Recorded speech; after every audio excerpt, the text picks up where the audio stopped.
Hey, what's up? Hello, I hope you all are doing well. Today's video is an interesting one for me because I am not normally one to make a whole concerted effort into Nonfiction November. In the past, I've sort of always seen it and said I should really do that, and then maybe dabbled in a nonfiction book or two. But this year is a different year in many aspects, and so I am going to make a concerted, real effort to participate. If you're unfamiliar with Nonfiction November, it's a reading initiative obviously in the month of November that's started by Olive from a book Olive, and this year is being run by a number of folks across social media. There'll be more links and information in the description if you want to read more about it.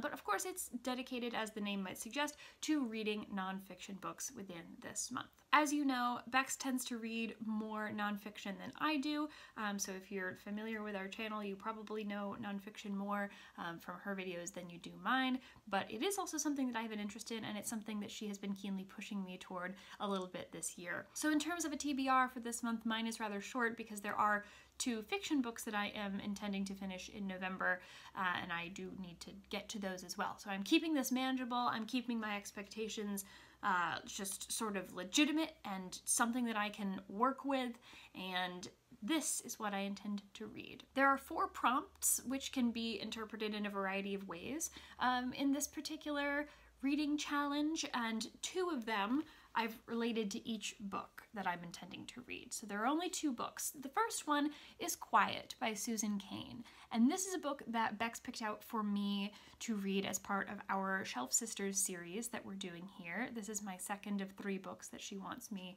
to read, and this is about the power of introverts in a world that can't stop talking. So I'm in the middle of this right now. I'm also listening to the audiobook. I frequently will supplement a physical nonfiction book with the audio when I go to read them, but I am choosing to put movement and discovery to this book. Those are the 2 prompts that I'm associating with this book. Movement and discovery. Movement because I feel like there is a movement in society now to really understand the aspects of mental health that have gone sort of swept under the rug for quite a long time, and to really pay attention to folks who are not gregarious and not incredibly extroverted, and really focus on what the powers and skills of those people are. So there's a little bit of a movement happening there. And discovery, because this is nonfiction, the author does go on a bit of a journey to uncover some information and really explore the research into what being an introvert is all about and the various ways that it's been described and defined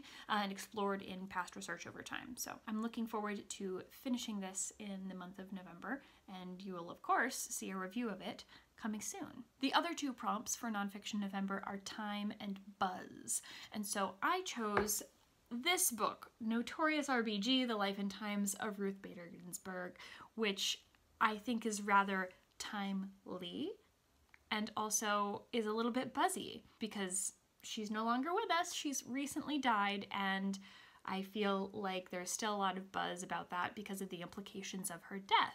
So I've had this book for a very long time, for over 5 years, because this is going to sound very hipstery, but I was one of the first people to be out there purchasing my Notorious RBG shirt when they made the originals, back when they only did a printing of 100 or something like that. So as somebody who studied policy in school, I was definitely on the Notorious RBG train joke before a lot of people sort of paid attention to her. So I've had this book for a while. All that said, for some reason I've never read it, and it is quite hefty. It's hardcover, and there's a lot of photos, and they take her different dissents and documents and do a little bit of a markup on them. So there's a lot of writing on photos and things like that. So I'm excited to read this, and I've chosen this not only because it's timely and buzzy, but also because it is a bit shorter. It's not in the same vein as maybe your traditional all-text nonfiction book, but the pictures, because they're annotated and because there are briefing documents and legal documents in there, it's going to take me a little bit to get through it, only because I'm one of those people that likes to read every word that's included on the page. So if I'm reading something that includes a newspaper article, I'm probably going to read the entire newspaper article before I turn the page. If there are primary source documents or anything like that, I'd like to read all of it, which if you've ever read Kate Kleise's Trial by Journal, and you know that that's done in words and pictures and text and just all kinds of illustrations. I have to read every word on all of those pages before I can move on. So this is going to take me a little longer than it might initially appear. Also within the month of November, I'm planning on reading Ya Jassie's Transcendent Kingdom, which I just got from the library and I'm very excited about. And I'm also intending to read Hollowpox, the third Nevermore novel, which I have been waiting for a very long time for, and it seems like they've just been pushing back the publication date time after time after time, and I'm real tired of it, and if it doesn't come out next week, I'm gonna have a fit, because I have been waiting. I've been on the holds list at the library for this book for the better part of a year, and I will read this book in November, whether or not it kills me, unless it doesn't come out, in which case that might indeed kill me. But 2 nonfiction, 2 fiction books for Nonfiction November. If you've read either of these books, particularly Quiet, I'm collecting opinions on Quiet because I know a lot of people have read it. Please let me know in the comments. As always, thank you so much for watching. Anything that you want to know about us is down below. I hope you're having lovely weeks and lovely lives, and we will see you very soon.